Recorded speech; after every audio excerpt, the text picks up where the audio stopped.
நம்ம சம்பாதிக்க ஆரம்பிச்ச உடனே நம்ம இன்வெஸ்ட்மெண்ட் ஸ்டார்ட் பண்ணிடணும்.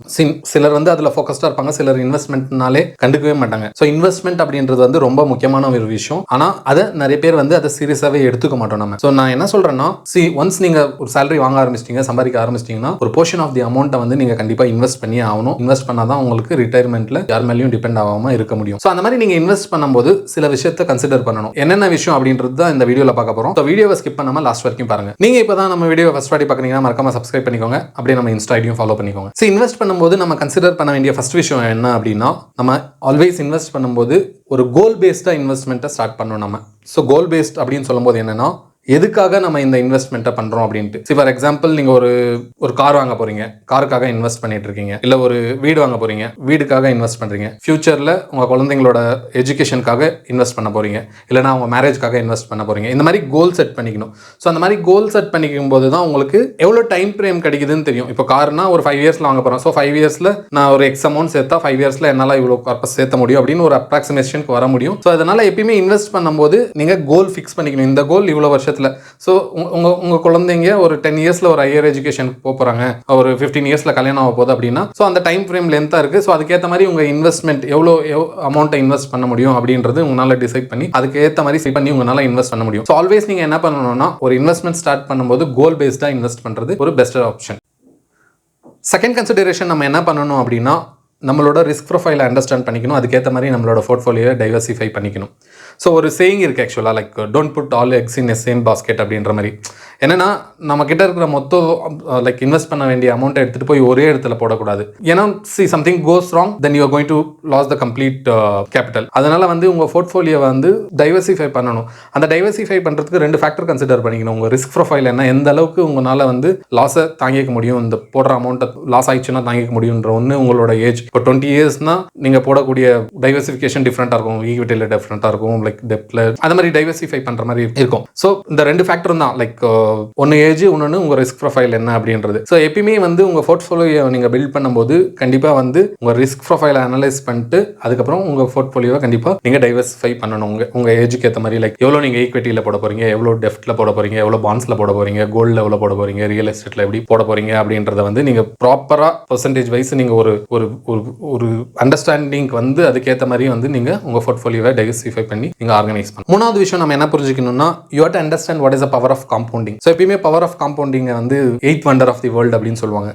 காம்பவுண்டிங் அப்படின்னு சொல்லும்போது நம்ம அது பேசிக்ஸ் வந்து ஸ்கூல்லேயே படிச்சிருப்போம். பட் அது ரியல் டைமா அது எப்படி ஒர்க் ஆகுது அப்படின்றது நமக்கு ஒரு லாங் டேர்ம்ல இன்வெஸ்ட் பண்ணாதான் அது வந்து நமக்கு அதோட ரியல் பவரே தெரியும். ஒரு ஸ்ட்ராட்டஜி இருக்கு ஆக்சுவலா, லைக் 8-4-3 அப்படின்னு சொல்லுவாங்க. இப்போ ஒரு 12% ரிட்டர்ன் வருது அப்படின்னா, ஒரு 12% ரிட்டர்ன் வருது வந்து ஒரு 8 இயர்ஸ் ஆச்சுன்னா, அடுத்த ஒரு 4 இயர்ஸ்ல வந்து உங்களுக்கு ஒரு 12% ரிட்டர்ன்ஸ் வந்துடும். லைக் ஃபர்ஸ்ட் ஒரு 12% ரிட்டர்ன் வர்றதுக்கு ஒரு 8 இயர்ஸ் ஆச்சுன்னா per annum, அடுத்த 4 இயர்ஸ்ல வந்து உங்களுக்கு 12% ரிட்டர்ன்ஸ் வந்துடும். அதுக்கப்புறம் இன்னொரு 3 இயர்ஸ்ல பாத்தீங்கன்னா நீங்க போட்டிருக்கிற கார்பஸ் வந்து டபுள் ஆயிரும். ஸோ அந்த மாதிரி உங்களோட கார்பஸ் க்ரோ ஆகணும், உங்க கேபிட்டல் க்ரோ ஆகணும், டபுள் ஆகணும், மல்டிப்ளை ஆகணும் அப்படின்னா நீங்க அதை வந்து ஒரு லாங் டேர்மா இன்வெஸ்ட் பண்ணணும். எப்பயுமே வந்து நீங்க இன்வெஸ்ட் பண்றது ஒரு லெவலுக்கு ஸ்டார்டிங்ல வந்து க்ரோ ஆகிறது கொஞ்சம் கம்மியாக தான் தெரியும். அதுக்கப்புறம் போக போக என்ன ஆகும்னா உங்களுக்கு வட்டிக்கு வட்டி கிடைக்கும். இப்போ ஃபார் எக்ஸாம்பிள் ஒரு சின்ன எக்ஸாம்பிள் சொல்லணும்னா, இப்போ நீங்க இந்த மாசம் ஒரு 1000 rupees இன்வெஸ்ட் பண்றீங்க அப்படின்னா ஒரு 10% ரிட்டர்ன்ஸ் வருதுன்னா, ஸோ ஒரு இயருக்கு என்ன வரும், லைக் 1100 ஆயிரும். அந்த 1100 வந்து அடுத்த வருஷத்துக்கு பார்க்கும்போது 1210 ஆயிரும். அந்த 100 rupees நீங்க ஃபர்ஸ்ட் இயர்ல earn பண்ண இன்ட்ரெஸ்ட்க்கும் ஒரு இன்ட்ரெஸ்ட் கிடைக்கும். ஸோ அந்த மாதிரி வட்டிக்கு வட்டி கிடைச்சி ஒரு லாங் டேர்ம்ல பார்க்கும்போது உங்க கார்பஸ் வந்து ஒரு மல்டிபிள் டைம்ஸ் ஆயிரும்.